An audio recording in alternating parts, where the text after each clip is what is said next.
une vidéo un peu à l'arrache. Je me lance. Le cadrage est naze. Je voulais faire comme d'habitude, préparer mon cadrage et tout. Et je me suis dit, ben non, je me lance direct.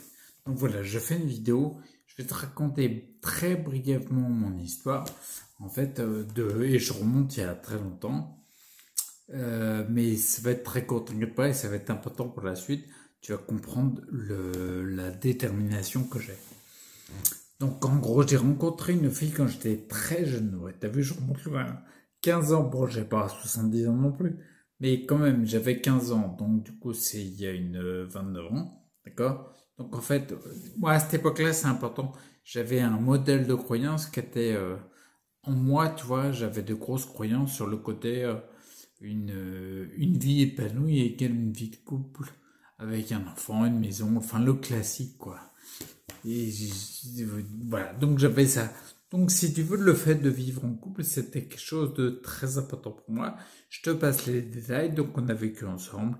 À la fin, on est arrivé à vivre en Bretagne. On a eu un enfant en 2008. Enfin, on s'était mariés, etc. Ça fait beaucoup d'années de vie commune, quoi. Et tu vas voir où je veux en venir.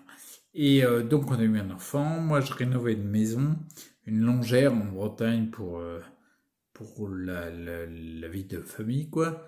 Je rénovais une maison, j'étais en pleine mi-2012, j'étais en pleine... comment dire, en fait, j'étais en train de monter ma boîte photographe de mariage. Bref, tout ça pour dire, tu vois, c'est important parce que c'était le système de croyance. Bref, j'étais là, et puis ensuite sont arrivés les premiers symptômes. Donc fin 2012, j'ai eu une révélation par mon partenaire qui m'a mis sur le cul, qui m'a coupé des pattes littéralement. Je m'y attendais pas du tout. Bref, courant 2013, il y a eu de plus en plus de symptômes. Le troisième week-end de mars 2013, je me rappelle parfaitement, j'étais à un de mes premiers contrats de mariage. Et au moment où j'ai voulu courir, accélérer le pas et être en petite foulée pour me dépêcher d'aller à la sortie de la mariée qui sortait de la voiture pour aller à la mairie, en fait, je me suis rendu compte que j'arrivais plus à courir. Mon corps ne suivait plus. Donc, il y a eu plusieurs symptômes. Ça a abouti fin 2013 à un diagnostic de sclérose en plaques primaire progressive. La forme hautière de la neurologue, c'est la forme la plus délétère. C'est-à-dire celle où tu perds très vite. Tes handicaps s'accentuent à ce qui paraît tout le temps. Et ça va jusqu'à l'arrêt de la respiration, quoi. Donc tu meurs, quoi. De toute façon, c'est simple. Dans la sclérose en plaques, les neurologues, ils utilisent une échelle qu'ils appellent l'échelle EDSS. C'est une échelle de classement des symptômes de celui qui a la sclérose en plaques. D'accord? C'est une échelle de 0 à 10. Je suis arrivé octobre 2016, fin 2016, je suis arrivé à 8,5, 9 à peu près. Un état gravataire. Il y a 10, t'es mort de la sclérose en plaques. 0, t'as pas de symptômes de la sclérose en plaques. 10, t'es mort de la sclérose en plaques. C'est pas un projet, ça. D'accord? Donc, que je te le dise vite fait, oui, parce que 2013, il y a eu le diagnostic. 2014, j'ai commencé déjà été 2013, j'ai commencé à me renseigner sur la santé, comment l'aborder, etc. Je me suis rendu compte, enfin, de mon point de vue, je me tournais plus vers l'alternative et surtout pas le conventionnel, parce qu'il n'y avait pas de solution. Ils atténuaient simplement les symptômes et ils n'essayaient pas à comprendre la cause. Et moi, ça m'a toujours dépassé. C'est un truc qui me convient pas du tout. Donc bref, 2014, 2015, ma partenaire de l'époque s'est séparée de moi en fait. Alors, petite parenthèse sur la façon dont ça s'est passé, parce qu'en gros, il y a eu un déménagement commun. On était ok, tout le monde était ok, mais moi j'étais sûrement trop naïf, voire trop bouillon, parce que en fait, une semaine après le déménagement, j'ai appris que je faisais pas partie du déménagement. Tout ça pour dire, en termes de vécu, de ressenti, je l'ai pas ressenti comme une séparation. C'est-à-dire, on se sépare, puis on se dit, bon, bah, ok, on arrête, on est d'accord. Non, moi, je l'ai vécu comme une rupture. Et mes symptômes se sont tués fin 2016, comme je te le disais. Je suis arrivé à un état entre 8,5 et 9, le fameux état grabataire. Quasiment, pour donner un ordre d'idée, Ça m'est arrivé le 11 octobre 2016. Et le 12 octobre 2016, j'avais un de mes frangins qui passait. Il a dit à ma mère, tu vois, qui était pas très proche, il m'a dit, bah, en fait, je serais pas étonné que Christophe, il passe pas la semaine. Bon, il l'a pas dit de cette façon-là, mais c'est dire un petit peu le ressenti que les personnes avaient en me voyant, quoi. En clair, en gros, on me disait, c'était foutu, quoi. J'arrivais plus à tenir dans le fauteuil, j'arrivais plus, on me donnait à manger. Je suis resté 3 mois alité dans le lit, parce que j'arrive pas à régler mon fauteuil. J'ai réussi tant bien que mal au bout de 7 jours à me mettre dans le fauteuil roulant, à sortir du lit pour prendre une douche. Parce que là, non, c'était plus possible. 7 jours, ça le faisait pas du tout. Donc bref, c'est un état très difficile. Et à ce moment-là, ce que je me suis dit, comme j'ai plus rien à perdre, eh ben, j'ai tout à gagner. Donc du coup, allez, je teste, je sais pas comment dire, mais en fait, j'ai lâché le ballon. J'ai appliqué tous les protocoles alternatifs de santé que j'ai connus. Mais quand je dis tout, c'est tout. C'est-à-dire autant les métaux lourds que la candidose, que l'alimentation, au niveau du psychique, tu vois, j'ai passé des formations de développement personnel pour travailler sur mes croyances, mes perceptions. J'ai tout fait.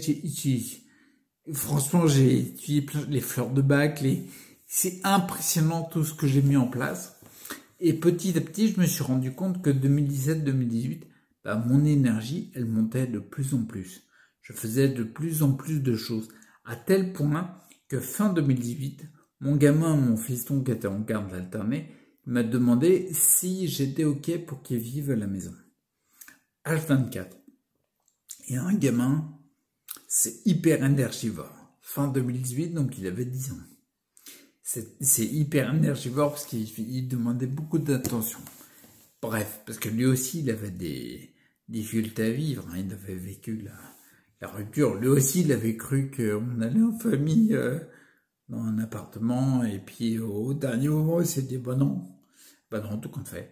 Apparemment, non. Donc, lui aussi, il a vécu le fossé entre ce qui était dit et ce qui était, en fait. Voilà, et c'est pour ça que c'était difficile pour lui. Donc, du coup, heureusement que j'avais assez d'énergie, j'avais réussi à remonter.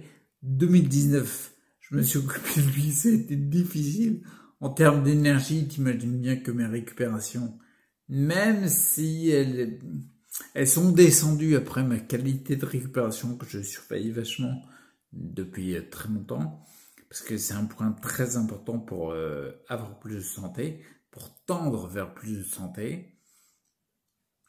Bien sûr, en 2019, ça a baissé. 2020, pareil, ça a baissé surtout avec l'année un peu bizarre que tout le monde a eu au niveau mondial. Il y a encore c'est plus à cause du Covid, hein, mais il y a encore des façons de faire un peu bizarres. Bref, peu importe. 2020 était aussi énergivore. Pourquoi? Parce que j'ai passé beaucoup de temps avec un gars, Jean-Noël Audin, qui a une boîte de webmaster. Donc du coup, pour monter en fin de compte un site internet. Et j'y viens enfin. Et là aussi, ça a été énergivore. Donc en gros, fin 2016, grosse descente. 2017-2018, ça remonte. Ça s'améliore vachement. 2019, grosse fatigue avec l'arrivée du fisson. 2020, pareil, tu vois, fin 2020, je commence à être fatigué, voire fait beaucoup. J'en ai encore sur le pied. Il faut que je réajuste certains de mes protocoles, parce que j'ai pas été nickel. Bon, bref. Tout ça pour dire quoi? Je pense, mais c'est même pire que je pense, c'est je sais, que j'ai accumulé un savoir hallucinant dans le domaine de la médecine alternative. Même pire qu'un savoir, encore mieux qu'un savoir, de la connaissance. Parce que savoir plus expérience égale connaissance. Ma connaissance, tu vois. Donc je sais à quel point je peux apporter à ceux qui font le même genre de parcours, qui cherchent à tendre vers plus de santé. Je sais à quel point je peux apporter beaucoup, d'accord? Donc j'ai monté. Oui, c'est moi qui ai monté. En fait, la vision que j'ai eue, c'est ça. C'est de monter à quelque chose qui s'appelle EDS, Ensemble Direction Santé. Le site existe, c'est une plateforme de formation e-learning qui peut d'ores et déjà accepter différents partenaires pour pouvoir mettre des formations en ligne. Le but du jeu, c'est de le faire vivre. La mission de EDS, c'est vraiment la mission, c'est fédérer, promouvoir et participer à l'amélioration de la santé au niveau individuel et collectif. Parce que quand on remonte la santé individuelle, par définition du collectif, on remonte le collectif aussi. D'accord? Donc tout ça pour dire ça. Là pour l'instant, il y a Jean-No qui est en train de bosser sur comment dire, on va dire une partie WordPress plutôt que là on est sous Teachable pour la partie plateforme e-learning. Mais lui qui connaît mieux WordPress et m'a dit qu'on pouvait faire plus de choses avec ça. Donc il est en train de monter une deuxième version. Je sais pas cette vidéo où tu l'auras, mais je te mettrai quelque part le lien de la plateforme EDS Teachable et le lien du site en construction sous WordPress. Mon objectif, il est pour ça. Je suis déterminé quand tu vois d'où je viens, mais d'une force, mais d'une putain de force. Je suis déterminé de ouf à faire vibrer ça. C'est-à-dire, moi, les années qui viennent, je passe mon temps à ça. L'objectif, c'est ça. La mission que je t'ai dit pour EDS, c'est de faire, et du coup, en m'appuyant sur mon histoire, je n'ai que de cesse de la faire résonner au maximum pour qu'elle puisse apporter au mieux. D'accord? Là, pour l'instant, ce qui est, c'est que il y a deux personnes, une psychothérapeute et un chirurgien dentiste, ex-chirurgien dentiste, donc ex-docteur, c'est un chirurgien dentiste, c'est un docteur, bref, qui sont OK avec qui je bosse, avec qui j'échange beaucoup parce que je pense l'ex-chirurgien dentiste, c'est vraiment un mentor pour moi. Ils sont d'ores et déjà là, ils sont, tu verras le lien sur le site Teachable, tu le vois dans les auteurs de formation e-learning, même s'ils n'ont pas encore mis de formation à eux. Sur la maquette en fait du futur site, la partie WordPress, tu les verras dans la section qui sommes-nous, la section témoignages. Tu vois, le but là, c'est fédérer et s'appuyer sur chaque type de croyance pour tendre vers plus de santé, pour que la personne qui vient sur le site, elle puisse choisir son chemin, son parcours en fonction de ce qu'elle pense être juste pour elle. J'arrive enfin à une conclusion, on est à 13 minutes quand même. Donc du coup, en fait, je peux faire résonner mon histoire et tout ce qui se met en place à la hauteur de ce que je peux faire. Et j'irai au maximum pour ça dans les années à venir. Si par exemple, tu as des compétences, que ce soit en webmaster pour avoir des idées, que ce soit pour tenir un jour une chaîne YouTube, pour faire de la com, parce que ça c'est une des compétences qui me manque réellement. Tout ce que tu peux rapporter en compétences, si le projet t'intéresse, en fait c'est des compétences que je n'aurais pas à développer. Donc du coup on peut faire résonner l'histoire et emmener le projet encore plus loin, tu vois, grâce à quelqu'un d'autre qui a les compétences.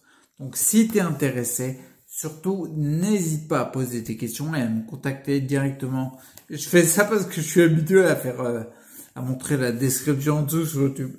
Donc du coup, n'hésite pas à me contacter sur béziochristophe@ensemble-santé.fr ou sur béziochristophe@gmail.com. Peu importe, tu as les moyens de me contacter, c'est clair et net. Il y a tout dans les descriptions des vidéos YouTube de ma chaîne. Et si tu es intéressé vraiment par le projet pour pouvoir porter ça le plus loin possible, franchement, c'est pas je pense, c'est je sais qu'il y a un potentiel de ouf. Tu vois ce que je veux dire? On le voit par rapport à ce qui se passe aujourd'hui. Il y a vraiment un tournant qui est en train de se confirmer, mais encore plus qu'avant. Tu vois, le tournant de la santé, de la médecine et tout, il a été pris depuis longtemps avec les sociétés comme SNI ou l'IPSN, etc. Les professeurs Léon-Henri Joyeux, les machins.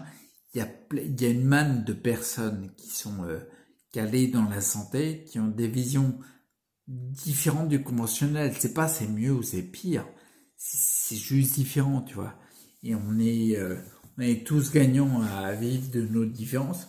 Parce que bien sûr, tu vois, je le vois par exemple, je suis en train de bosser sur la candidose pour faire la formation de la candidose.